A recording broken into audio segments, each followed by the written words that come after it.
Hello বন্ধুরা, তোমরা সবাই কেমন আছো? আমি ভালো আছি। সো আজকে আমার 7টা কিল করার ভিডিও দেওয়া হবে,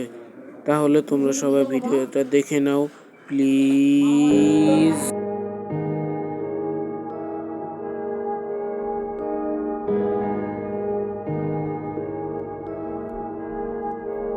हो गया कार्टेल तुम एस्कोबार चक्केया दसो किने पिंजरे च शेर टक्केया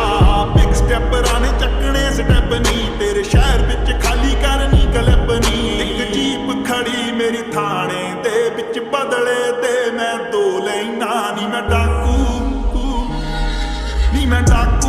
एक नंबर दा हाँ जेड़ी चीज आखे ओ खो लेना नी मैं डाकू एक नंबर दा हाँ जेड़ी चीज आखे ओ खो लेना यार मेरे निकले ट्रेंचा तो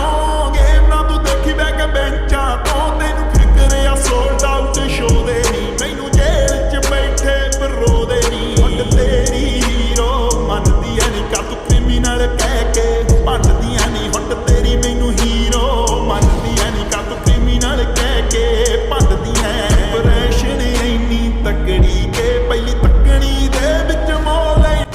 थैंक्स फॉर वाचिंग।